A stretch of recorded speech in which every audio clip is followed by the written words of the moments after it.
किसी भी चीज को समझने के लिए सबसे पहले मन को शांत रखना चाहिए और फिर काम पर ध्यान देना चाहिए, क्योंकि हम मन से ही प्रश्न खोज लेते हैं और मन में ही जवाब देकर बैठ जाते हैं। भगवान कृष्ण ने मन को शांत रखने के लिए दो चीजें बताए हैं।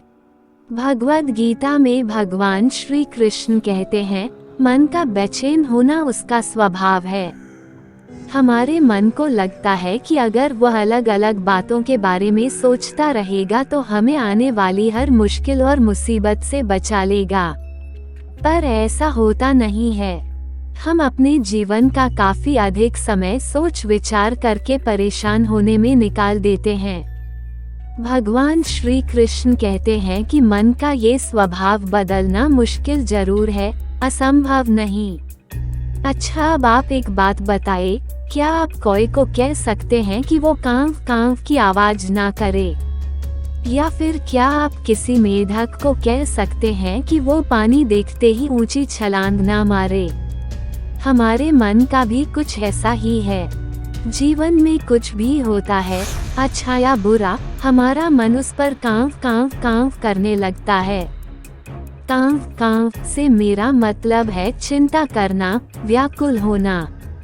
कोई बुरी बात होती भी नहीं है और मन परेशानी की ऊंची ऊंची लपटें लेने लगता है। कभी कभी तो मुझे ऐसा लगता है कि हम में से कई लोग सिर्फ परेशान होने के लिए जीते हैं। सारी परेशानी, पीड़ा, दुविधा अक्सर हमारी मन की बनाई हुई कहानियां होती हैं। भगवान श्री कृष्ण हमें हमारे मन को शांत और स्थिर करने के लिए दो उपाय देते हैं। पहला, ध्यान लगाना या मेडिटेट करना। दूसरा, वैराग्य भाव सीखना। अब ध्यान या मेडिटेशन शब्द सुनते ही आप में से कई लोग कहेंगे कि आप आंख बंद कर सांसें अंदर बाहर नहीं ले सकते। यहाँ हम सब गलती कर बैठते हैं। मेडिटेशन या ध्यान का मतलब सिर्फ आंख बंद कर बैठना नहीं होता।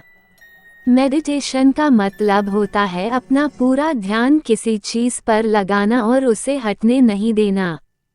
अगर आप रोटी बना रहे हैं तो सिर्फ उस बात पर ध्यान दीजिए। अगर आप पिक्चर देख रहे हैं तो अपना पूरा ध्यान पिक्चर पर लगाएं।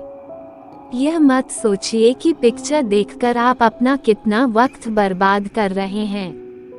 जब आप जीवन के हर छोटे बड़े काम को पूरे ध्यान से करते हैं तो आपका जीवन ही एक मेडिटेशन बन जाता है। ऐसे जीवन में शांति, स्थिरता, साहस और सफलता का होना अनिवार्य है। वैराग्य भाव दूसरा उपाय। वैराग्य का अर्थ यह नहीं कि आप सब कुछ छोड़कर जंगल में जाकर बैठ जाएं। वैराग्य का सच्चा अर्थ है कि आप जो काम कर रहे हैं उसका क्या नतीजा या रिजल्ट निकलेगा उसकी चिंता ना करें। जैसे अगर आपने कोई इंटरव्यू दिया, आप ये कर सकते हैं कि पूरे मन से तैयारी करें और अपना बेस्ट देकर आ जाएं। वो नौकरी मिलना या ना मिलना आपके हाथ में नहीं है। इस नतीजे के पीछे अलग अलग चीजें हैं जो आपके बिल्कुल कंट्रोल में नहीं। तो जिस चीज के बारे में आप कुछ कर नहीं सकते, उसके बारे में चिंता भी ना करें। यही वैराग्य का सच्चा मतलब होता है। और यही है भगवान श्री कृष्ण का दूसरा उपाय मन को चिंता की लपटों से बचाने का। याद रखिए, आप पूरे के पूरे इंसान हैं। समझदारी, संयम और कुशलता से भरे इंसान। आपका मन जब भी कौवे की तरह अलग अलग बातों पर आपको परेशान करने लगे, तब अपने मन को भी प्यार से समझाए और शांत कर लीजिए। बस अपने ऊपर विश्वास रखिए कि आप कभी अपना बुरा नहीं होने देंगे। हंसा योगेंद्र।